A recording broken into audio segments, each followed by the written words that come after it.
પંચાયતની ચૂંટણીને લઈ હવે કોંગ્રેસે આરોપ લગાવ્યા। ચૂંટણી પંચ સરકારનું મોહરું બની ગયો છે તે પ્રકારના આરોપ કોંગ્રેસે લગાવ્યા છે। કોંગ્રેસે આરોપ લગાવતા વધુમાં કહ્યું કે નિયમ ન હોવા છતાં ઉમેદવારો પાસે પ્રમાણપત્રની માંગ કરવામાં આવે છે।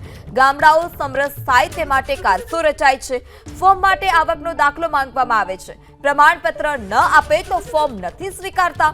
ઉમેદવારો પાસે પોલીસ વેરિફિકેશન માંગવાનો પણ આરોપ છે। શાળાનું શિક્ષણ લીધું હોય તો લિવિંગ સર્ટિફિકેટની પણ માંગ કરાઈ છે। ઉમેદવારો પાસે રેશન કાર્ડની કોપી માંગવામાં આવતી હોવાનો પણ કોંગ્રેસનો આરોપ છે। એની અંદર જે ઉમેદવાર પાસેથી માહિતી માંગવામાં આવે છે, પ્રમાણપત્ર માંગવામાં આવે છે, એ ગામડાના ગરીબ ઉમેદવારો પાસે એવા કોઈ પ્રમાણપત્ર માટે એટલી બધી દોડાદોડી કરવી પડે અને એવા પ્રમાણપત્ર કાયદાની વિરુદ્ધ છે।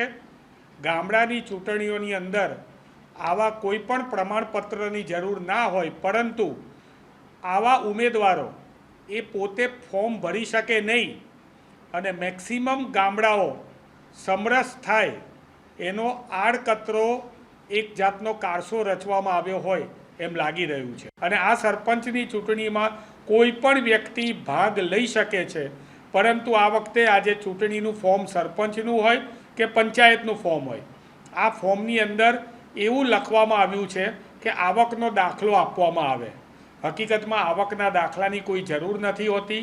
આ જ પ્રમાણે અત્યારે જ્યારે ચૂંટણીઓ માટે ફોર્મ ભરવા માટે થઈને એ સ્થાનિક સ્વરાજની ચૂંટણીઓ માટે તેઓ કલેક્ટરશ્રી પાસે અથવા તો નાયબ મામલતદાર પાસે, જે ચૂંટણી અધિકારીની ફરજ બજાવે છે, તેમની પાસે જાય છે, તો ત્યાં તેમની પાસે વિવિધ પ્રમાણપત્રો માગવામાં આવે છે અને કહેવામાં આવે છે કે આ પ્રમાણપત્ર નહીં હોય તો તમારું ફોર્મ અમે સ્વીકારીશું નહીં।